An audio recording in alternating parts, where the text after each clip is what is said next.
Hey guys, what's up? It's Shauna. I wanted to do a January wrap-up. So all my books that I read throughout January, I have 11 of them, with 2 more. I'm filming on the 30th because I had a snow day, because here in Michigan it is -35 today, or at least that's how it feels. So we had a snow day today from work, so I thought, why not film my wrap-up today and then I don't have to worry about it later. So as of right now, I have 11 books that I read in January, and I'm really excited about most of them. I read some pretty good books. I only had 2 that I didn't really care for on this list. I had 1 DNF, but that wasn't really, I think it's just not the right time for me to read it right now. With that, let's get into it. So the first book I read this year was A Girl on the Train by Paula Hawkins. And I was really excited to read this book because I love thrillers, and I thought this book sounded right up my alley.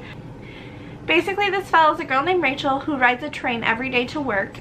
She sees this couple on their balcony every day, and she makes up like her own life story for them, basically.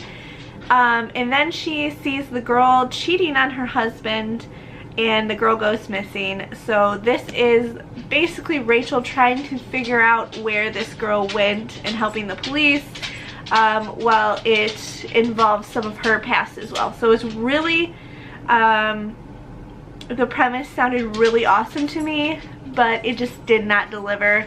I kind of guessed things that were going to happen, and it just wasn't that exciting. It wasn't that thrilling. It wasn't that interesting for me. So I ended up giving it 3 stars on Goodreads, and I don't really understand what the hype was about it, but so this was the first book of the year and it wasn't a great one, but I did read some better ones.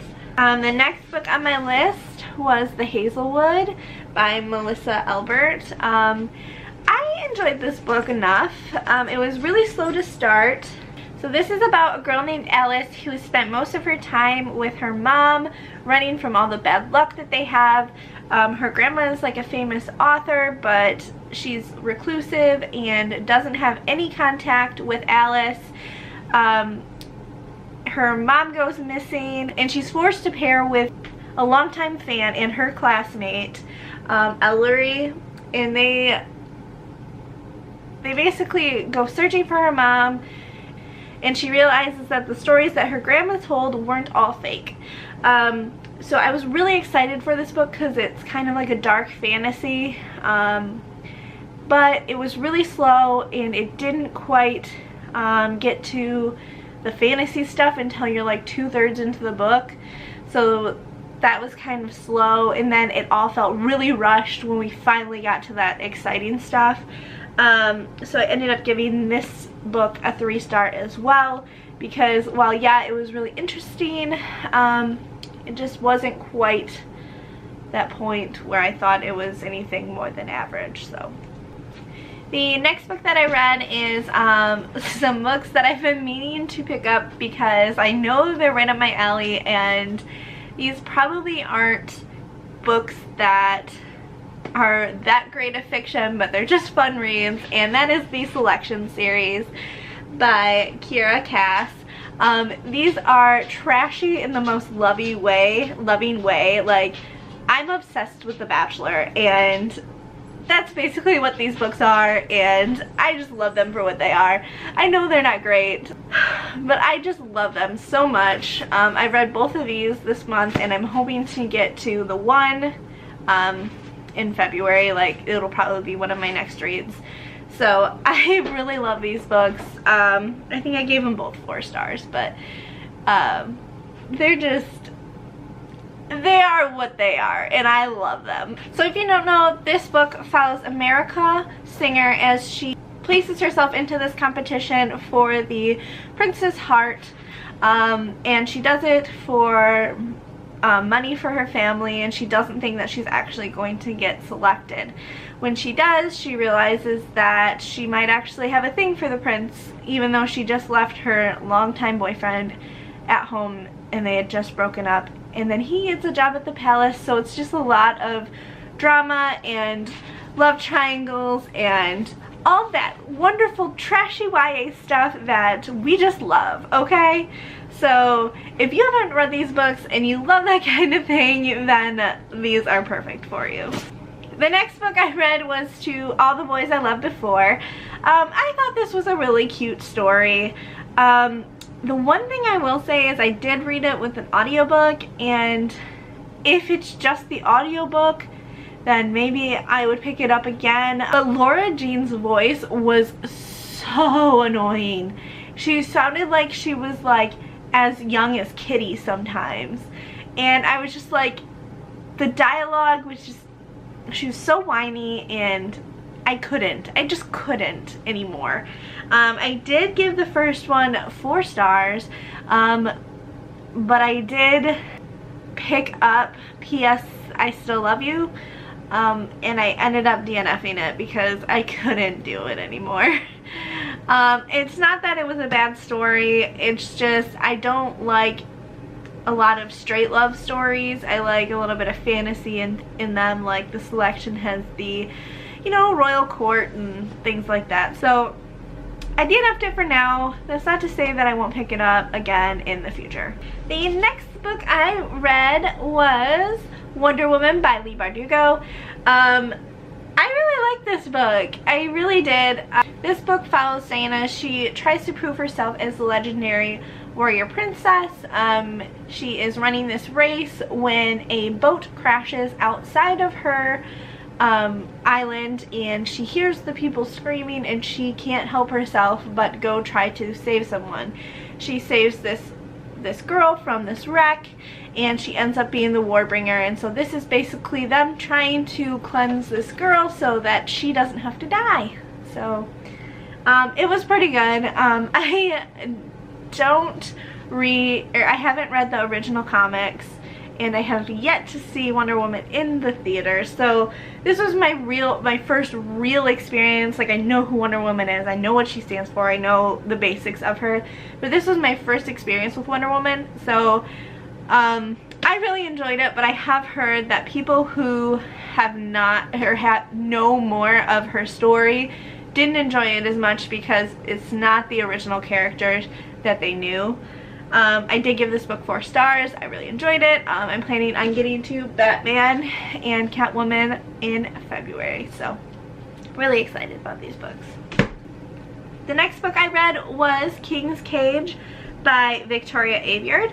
I really enjoyed this book because I did not like Glass Sword, so I did not enjoy it, and I thought Mare was like really whiny in that book and just not the Mare that she was in Red Queen.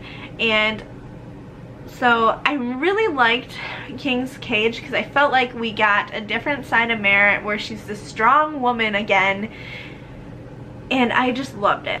Now I'm actually reading War Storm, and I don't know, it's like I'm just sick of the her and Cal crap. I just want it to be over with, so I guess we'll see how that goes. It's okay. I'm currently, like I said, I'm currently reading that, so we'll see how that one goes.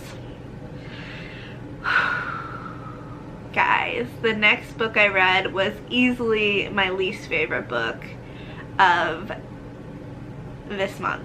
I have a link I'll put in the cards of my review of this book because, guys, I had a lot of feelings. I had a lot of feelings.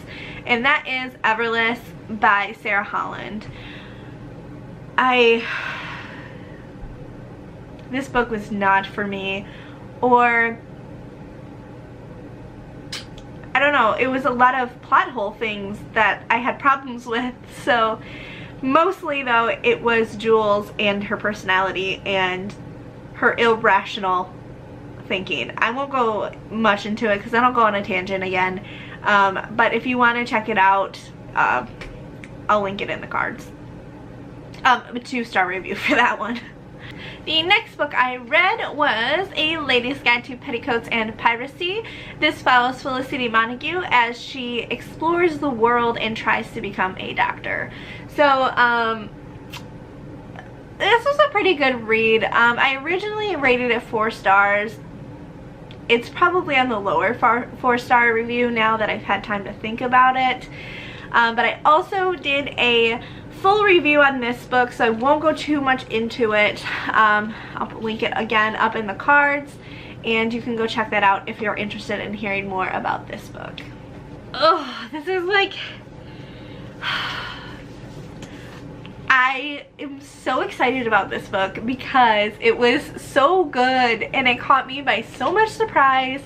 And guys, it was my first 5-star book of this month, and it is The Special Ones by M. Bailey. So this book follows Esther, and she's one of the special ones, and they're like the spiritual guides for basically this cult, and they are never allowed to leave, and they basically have to live off the land. And she lives with there's 4 people total. There is 3 girls and a boy, and they all live in this house under his watch, and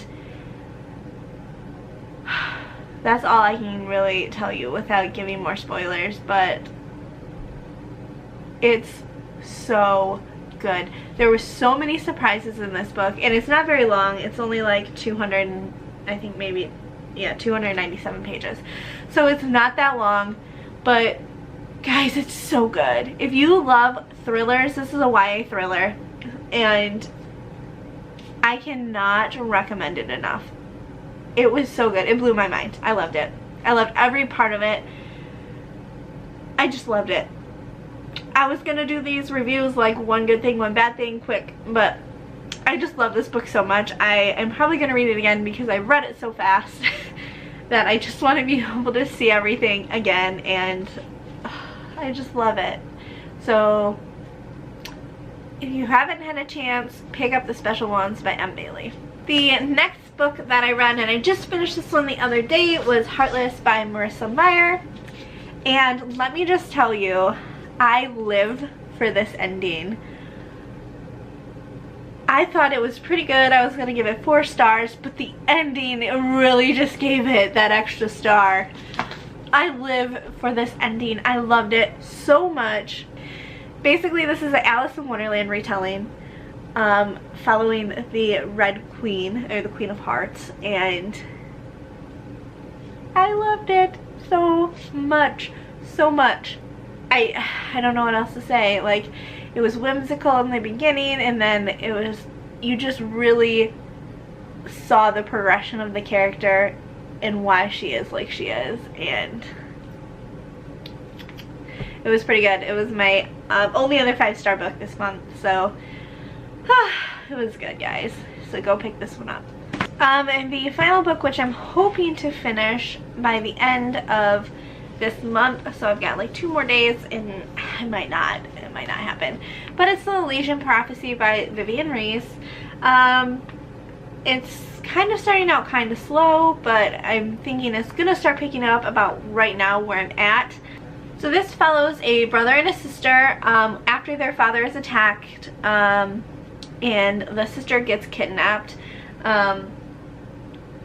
They learn that their mother's mental illness may not be exactly what it seems, and there is an island and magic and all that good stuff all wrapped into one nice little package.